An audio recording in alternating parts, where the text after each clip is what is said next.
originally from Bahrain. This is my business partner and business school colleague, Tomas. And we're here to present how to get you to effectively pitch a 5-minute pitch tomorrow evening. We want to keep this as unconventional as possible, so please pause us, stop us, ask any questions, interrupt us, it's fine. We can have this as an open Q&A rather than a structured presentation. So, you already have these, so I'm not going to get into too much details. Rather, I'll give you some examples on some of the things that we've done. Obviously, you want to start off with a slide, get into your problem statement, your solution, how it works, and to better explain this, I want to give you an example of something that both Tomas and I have done.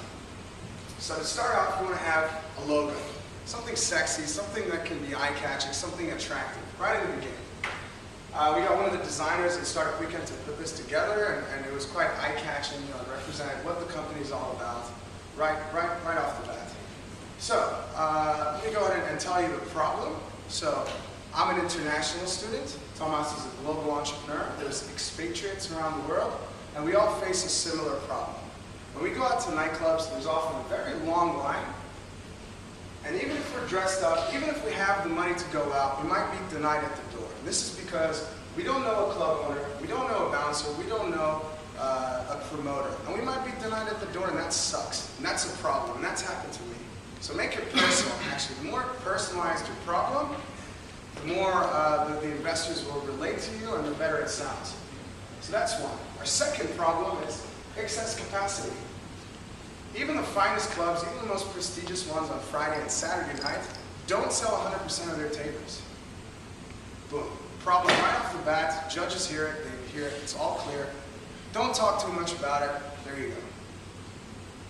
Solution is Champagne League, an online reservation platform that allows users to book table and bottle reservations at nightclubs.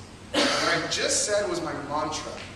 You want to have your mantra, which is your 1-sentence or 2-sentence explanation of your business right there in the beginning, just so people can relate to what your business is while you're speaking. So that's us. Now, how does the business work? It's really easy. Users pick the venue that they'd like to go to in their city. Through a menu, they pre-pick a service, they prepay, and they get into the club hassle-free. And when users book on the service, it sends right through the cloud, and the club gets an immediate notification of who booked and what did they book. That's it. That's our service, that's the problem, that's the solution, that's how it works. I managed to nail that in less than a minute. Well, yeah, it took a little more time, but if you can manage to get that right in the first minute, you have so much time, you have 5 minutes to cover all of this. That was the first part. Basically, you give an interesting story. You describe, what is the problem. You kind of introduce your solution, and you explain how it works. That's a nice story, nice idea that you think it will work. But what is interesting? Let's get down to business. Let's talk business. So how actually you make money? That's what everyone is interested in. So you have to describe that.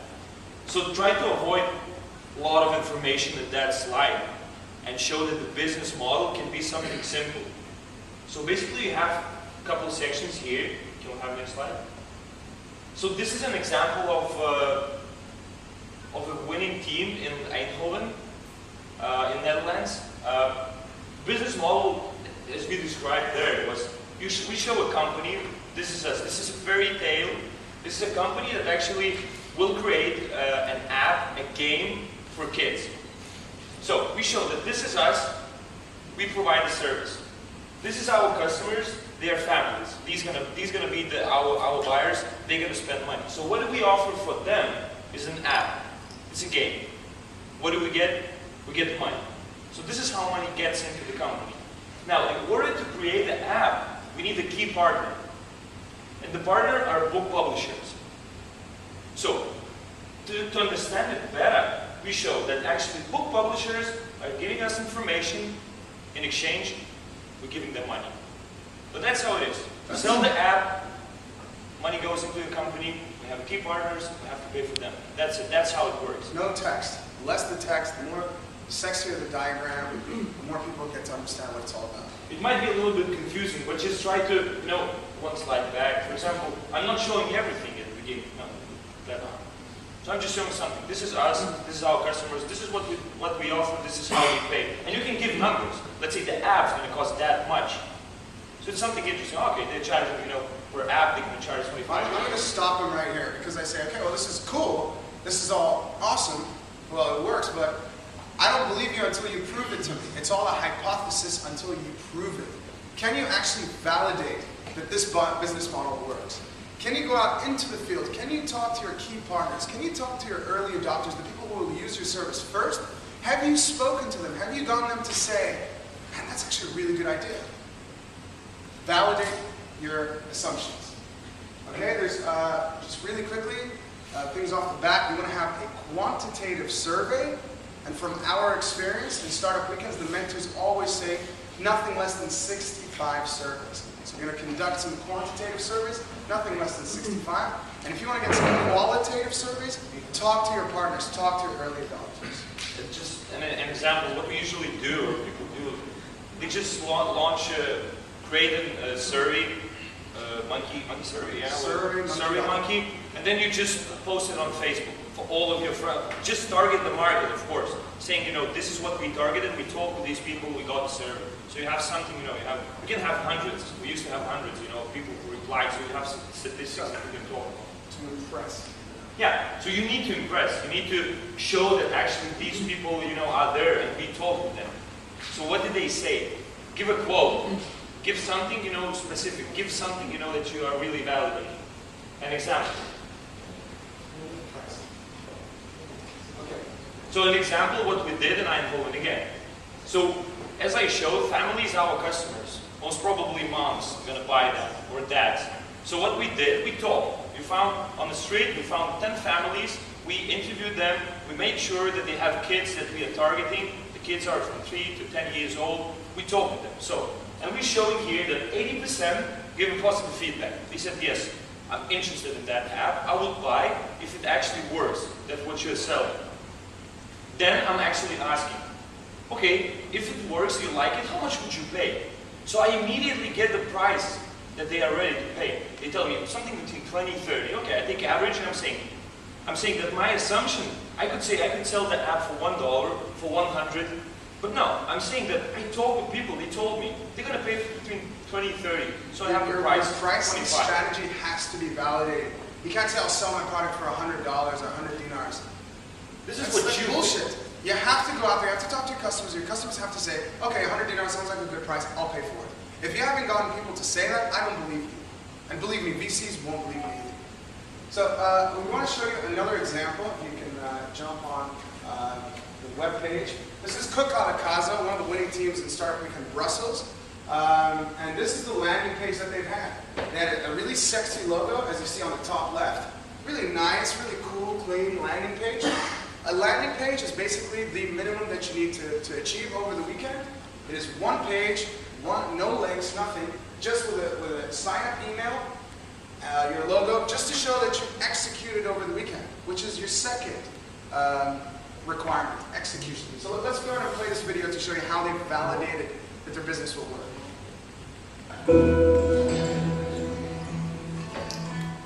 Well, I think it's a great idea because you can go eat in a smaller environment, and maybe you're a group of 10 people or 5, I don't know. I think you will become friends with people you don't know, and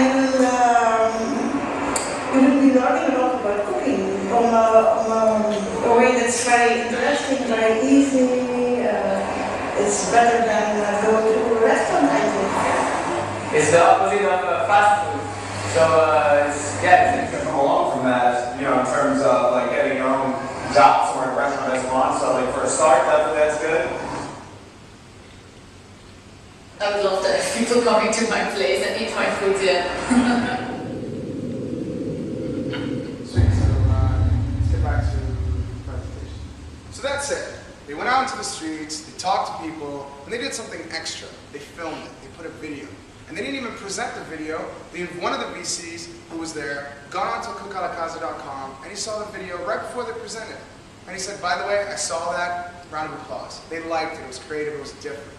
So as I was telling a different team, if you want to dress up like penguins and get up on stage, that's okay too. As long as you differentiate yourself and you stand out, that's what you need. So, this is boring stuff, we'll skip it. Marketing. Okay, well, just to finally recap on some stuff. For you to give us a successful market entry strategy, you need to tell us who will be the #1 person to use your service. Who are your early adopters? Can these early adopters be further segmented? Can they be in different groups? Are they different early adopters? And if there are, what marketing channels are you going to use to reach out to these early adopters? What's the cost of reaching out to these early adopters? When you know the story now, you think about finance. Let's get to numbers. But the numbers have to be interesting. They have to make sense. They have to make economic sense. So instead of showing a lot of spreadsheets, Excel files, and showing that your sales are going to increase like that, rather just give something digested, numbers and information, which everyone is interested in. If I could say that for me to launch any website or application, it will cost me 50,000 and it will take me 3 months. And after 3 months I can be in the market and I have a strategy which will cost me to acquire customers that much. I'm going to burn my cash for 7, 8, 12 months, 1 year and a half, but then I'm going to break even. And in order to do that, I need to sell, let's say, as an example, 5,000 these games that Fairy Tail is great. So I need to reach 5,000 customers, I need to sell 5,000 apps, that's it. That's where I break even. And I estimate now, based on these assumptions that we have, that we're going to break even then. Instead of showing, a lot of sales, everything is going to be perfect. It never works like that. But if you can show that actually you're calculating, you think about it, how long does it take? As an investor, you want to know, okay, how long does it take? How much money do they want at the beginning? How long does it take them to reach those customers? Okay, it makes sense. So give something interesting. Think about it, but don't show these. One pointer we can add is CAC, customer acquisition costs. So your early adopters, how are you going to reach those early adopters and how much is that going to cost? So adding a CAC in your finance slide, that's a bonus. We got that in Brussels actually. So we're just giving you real stuff from real people who judged us and what were the criteria for us to do. And we think you have these slides, I'm not sure if you all saw them, they're on your tables. So use that as a framework. Have that as a way to kind of frame your work and to get down to what you need to do every morning. Finally, your killer slide. Your last slide, you have, 30 seconds left on stage. Show us that you're ready to get out there and work. Invest in us. Give us the 20,000 dinars or whatever it is, because we're ready to rock. We actually have a team, we have an awesome product, we have an awesome service, we're willing to do it. Show us that you actually want to work. Usually finish with saying, okay, we validated the problem, we told people agree the problem is there. The solution that we found, we created a prototype, something that we can show for our customers. We figured out a way, the first step, how we're going to get into the market. So it's not just a big idea, but this is the first step, how we're going to get into the market, and we are ready to launch. We need that much time. That's it. Yeah, just end it like that. I think we have, so for our presentation, we told them, we already have the landing page up and running. You can check us out, champagnebeplease.com. Great, people got on their phones and they checked out right away. We said that we would want to test the idea. We already built the prototype over the weekend. We want to test it out for 3 months. We want to prove to you that this actually works. We want to scale to 10 nightclubs in February. And we want to drive this business, and we need 70,000 euros to drive this business to London, New York, Las Vegas, Los Angeles, Shanghai, and Sydney. That's how we ended it. We said, thank you, please talk to us when we're done. And then that's it. I guess this concludes our presentation. We have about 7 seconds left, so we knocked that right on the bat. Yes.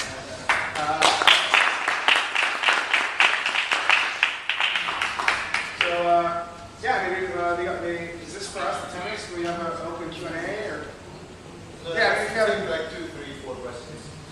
I mean, if you want to come talk to us personally about maybe the problems are actually more group focused, but if there's any general questions you have, or you're going to come talk to us, that's also fine. Any questions?